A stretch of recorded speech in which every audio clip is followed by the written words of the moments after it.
సాయిరామ్. కనకదుర్గమ్మ తల్లికి జై.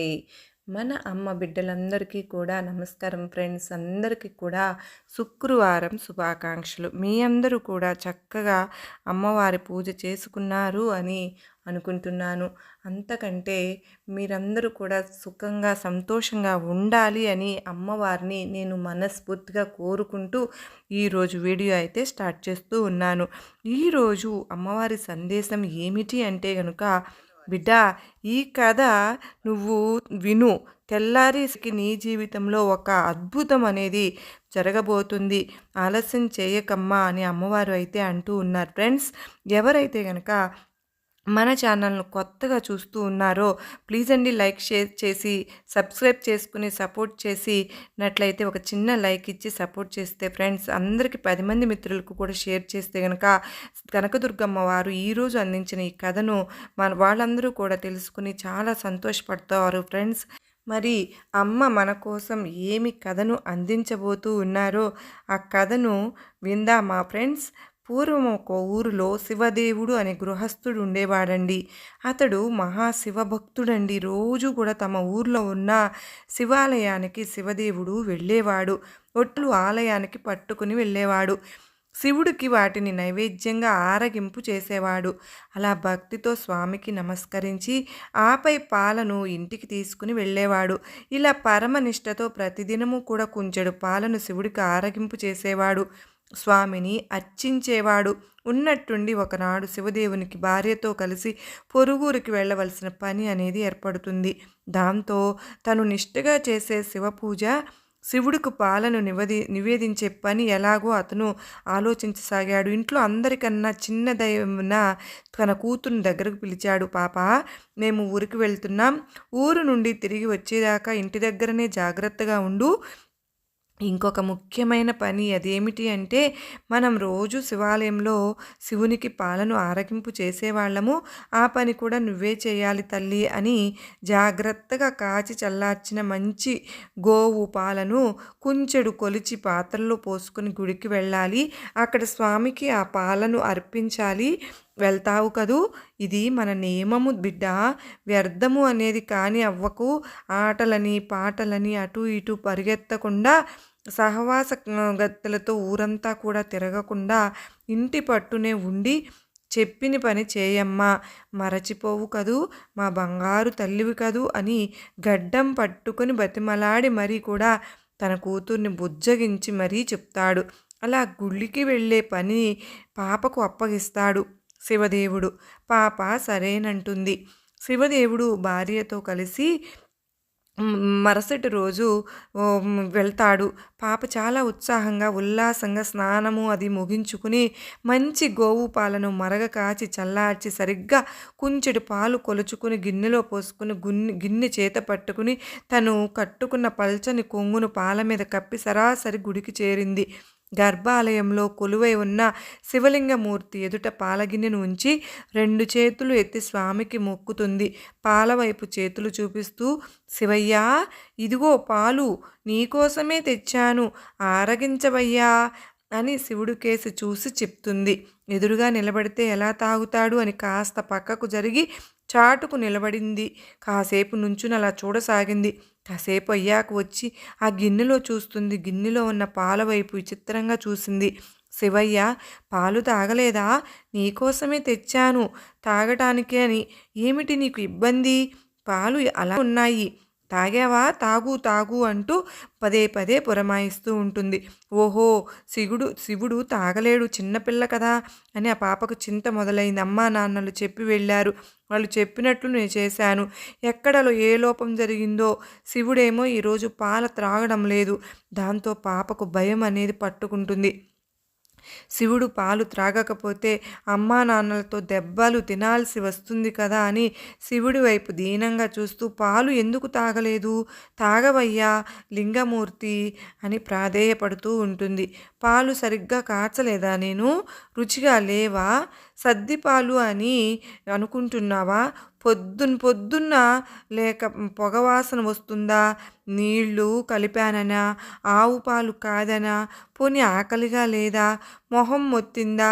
కుంచెడు లేవని నేనేమైనా వీటి మీద మనసు పెట్టుకున్నానా? ఏం చిన్నపిల్ల తెస్తే నేను తాగాలా గాని కోపంగా ఉందా? ఎందుకు తాగవయ్యా అంటూ నిలదీయడం మొదలుపెడుతుంది. పరమశివుడు పసిపాపను చేసి ఏమిటి ఈ సతాయింపు? ఆకలిగా లేదా? పోనీ అదైనా నోరు తెరిచి చెప్పాలి కదా! పోతే పోనీ ఒక గుడ్డ కన్నా తాగితే నేను ఒక గుటక నేను తృప్తి చెందుతాను కదా అంటూ పాప పరమశివుని బ్రతిమలాడుతుంది. నువ్వు పాలు గనక తాగలేదంటే మా అమ్మ నాన్నలు నన్ను కొడతారు. అలా కొట్టిస్తావా? నా మీద ప్రేమతోనైనా త్రాగవా? నిజంగా నువ్వు మనసులో ఏదో పెట్టుకుని ఇలా సాధిస్తున్నావు. ఇవి కాక ఇంకా నీకేమైనా పాలు కావాలా? అడుగు, నిమిషంలో తీసుకొస్తా. కానీ తాగకుండా మాత్రం నన్ను ఏడిపించకు. లింగమూర్తి, మఠంలో పాయసం తింటావా? వీరభద్రుడి జాతర నేను పంపిస్తాగా. మా నాయన కదూ, మా శివయ్య కదూ, తాగవయ్యా అంటూ అన్నం తినకుండా మారం చేసే వాళ్ళ తమ్ముడిని వాళ్ళ అమ్మ ఎలా బుజ్జగిస్తుందో గుర్తు చేసుకుంటూ అలాగే బ్రతిమలాడుతుంది. ఏడుస్తోంది. ఆ పరమేశ్వరుడు పాప యొక్క అమాయకత్వానికి నవ్వుకుంటాడు. కానీ పలకలేదు. ఇంకా ఏం చేస్తుందో అని అలా చూస్తూ ఉన్నాడు ఆ పరమ కరుణామూర్తి. భక్తికి వశం కాకపోతాడా? ఆయన పరీక్షిస్తూ ఉన్నాడు. పాప కింద పడి అల్లరి చేస్తూ ఇలా గిలగిలా కొట్టుకోసాగింది. ఈ శివుడు పాలు త్రాగమంటే బెల్లం కొట్టిన రాయిలా ఉన్నాడు. నాన్నగారు వస్తే నన్ను కోపగిస్తారు, గుటకైనా వేయటం లేదు అని ఏడవసాగింది. స్వామి వైపు చూస్తూ మా వాళ్ళు నన్ను చంపేస్తారు. నువ్వు ఈ పాలు తాగలేదు అంటే నేనేదో పొరపాటు చేశానని మా వాళ్ళు నన్ను కొడతారు. నాన్నగారు పదే పదే చెప్పిన ఈ పనిలో ఆటంకం ఎదురయిందని తెలిస్తే ఆయన చేతులతో చావడం అనేది ఖాయం. అంతకంటే ఇక్కడే నీ ముందే చావడం మేలు అని తలను శివలింగానికి వేసి బాదుకుంటుంది. సర్వేశ్వరుడు ఒక్క క్షణం కూడా ఆగకుండా పాపను పట్టుకుని ఆపాడు. ఆ చిన్నారి ముందు చిద్విలాసంగా నిలబడ్డాడు. గిన్నెను తీసుకుని పాలన్నీ కూడా తాగేశాడు. పాప పరమ సంతోషంతో ఎగిరి గంతులు వేసింది. శివుడు ప్రత్యక్షమయ్యాడు. కానీ ఆ రూపం అరుదైనది అని పాపకు తెలియదు. ఆయన దేవుడని పిలిస్తే పలుకుతాడు, పెట్టినవన్నీ తింటాడు, మన మాట వింటాడు అంటూ ఆనందించింది పాప. పాప యొక్క తండ్రికి అనుకోకుండా ఒకరోజు ప్రయాణం కాస్త 4-5 రోజులు అయిపోయింది. పాప రోజు తానే పాలు తేవడం, శివుడికి నివేదించడం, అది శివుడికి నచ్చింది. ఇలా ప్రతిరోజు పాలు తేవడం, శివుడు తాగటం అన్నీ కూడా జరిగిపోతూ ఉన్నాయి. ఒకరోజు ఊరెళ్ళిన తల్లిదండ్రులు తిరిగి వస్తున్నారు. ఆ సమయంలో పాప పాలను శివుడికి ఆరగింపు పెట్టి ఇంటికి వెళ్తూ ఉంది. అమ్మా నాన్నలను చూసి ఎగిరి గంతేసింది. ఇంతలో శివదేవుడు పాప చేతిలో పాలగిన్నెను చూశాడు. పాత్రలో పాలు లేవు. ఎక్కడికి వెళ్తున్నావు అని సందేహంగా అడిగాడు. పాప గుడిలో శివుడు పాలు త్రాగిన వ్యవహారము అంతా కూడా చెప్పింది. శివదేవుడు పాప మాటలు నమ్మలేదు. శివుడు పాలు త్రాగడం ఏంది? నువ్వు ఏదో అబద్ధం చెప్తున్నావు అని శివుడి పేరు చెప్పి నువ్వే తాగేసి చేశావా ఏమిటి అని నిలదీస్తూ అడుగుతున్నాడు. నిజం చెప్పు అంటున్నాడు. శివుడికి నేను చేసే వ్రతాన్ని నేలపాలు చేశావు కదూ అంటూ ఆగ్రహంతో కూతురుని అనరాని మాటలను అన్నాడు. పాప ఎంత చెప్పినా పాప మాటలు నమ్మని శివదేవుడు మరునాడు పాపను ఎంత పరమేశ్వరుని మందిరానికి వెళ్తారు. రోజులాగానే పాప పాలను శివుని ముందు ఉంచింది. లింగమూర్తి, ఆరగించవయ్యా అని పిలిచింది. స్వామి పలకలేదు. అప్పుడు శివదేవుడు పట్టరాని కోపం అనేది వచ్చింది. ఓసి, రోజు పాలు తాగే శివుడు ఇవాళ త్రాగలేదే, చూడను కూడా చూడలేదు. కన్న తండ్రిని అబద్ధపు మాటలతో మోసం చేస్తావా? ఎన్ని కథలు చెప్పి మోసం చేశావే పాపిష్టిదానా! ఎంత శివద్రోహం చేశావే! శివుడికి తెచ్చిన పాలను నీ పొట్టలో పోసుకున్నావా? ఉండు నీ పని చెబుతా, ఎంత నాటకము ఆడావే, నిన్ను ఊరికే వదలను అంటూ వదిలిపెట్టను అని పొట్ట చీలుస్తా నీ పొట్ట అంటూ ఆక్రోశంతో పాప మీద కురికాడు. ఆ తండ్రి పాప భయంతో వణికిపోయింది. ఎటు వెళ్ళాలో తెలియక గట్టిగా ఏడుస్తూ హా లింగా అంటూ లింగ స్వరూపాన్ని గట్టిగా పట్టుకుంది. ఇదిగో నేను ఉన్నాను అంటూ భయపడకు. అత్యంత దయతో మహాలింగమూర్తి పాప మీద వాత్సల్యంతో తన యొక్క వక్షస్థలాన్ని తెరిచాడు. పాప అందులోకి చొరబడింది. తండ్రి వెంటబడుతూ పాప వెంట్రుకలను చిక్కించుకున్నాడు. ఎక్కడికి పోతావే నువ్వు అంటూ యువతలకి తనను లాగబోయాడు. అప్పటికే పాప శివుడిలో ఐక్యమైపోయింది. వెంటనే ఆ దివ్యలింగము ఆ పాప మాయమైపోయింది.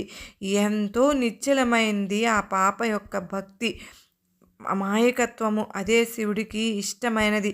అందుకే తండ్రిని కాదని తన యొక్క కూతురుని బిడ్డకు దర్శనం ఇచ్చాడు. తనలో ఐక్యం చేసుకున్నాడు. దానికి ఇంతకన్నా నిదర్శనం ఏముంది? ఆనాటి నుండి ఆ పాప గోడగూచి అనే పేరుతో స్థుతింపబడింది. ఈ కథ ఎవరైతే వింటారో వాళ్ళ జీవితంలో శివయ్య అనుగ్రహంతో, ఆ పార్వతీ పరమేశ్వర అనుగ్రహంతో మీరు అనుకున్న కోరిక అనేది తప్పకుండా నెరవేరుతుంది. మీ జీవితంలో గొప్ప గొప్ప మార్పులు కూడా ఆ శివయ్య తండ్రి అనుగ్రహం వలన తప్పకుండా మీ జీవితంలో మీరు అనుకునే కోరిక నెరవేరి తీరుతుంది. ఈ కథ విన్నవారు అందరికీ కూడా మంచి ఫలితాలు అనేవి దక్కుతాయి. ఈ కథ కూడా మీ అందరికీ నచ్చింది అని అనుకుంటూ ఉన్నాను ఫ్రెండ్స్. నచ్చినట్లయితే చిన్న లైక్ ఇచ్చి సపోర్ట్ చేయండి. అలాగే మరలా మరో చక్కని అమ్మవారి సందేశంతో మీ ముందుంటాను. అంతవరకు నమస్కారం అండి. జై దుర్గామాతకు జై. సర్వే జన సుఖినో భవంతు.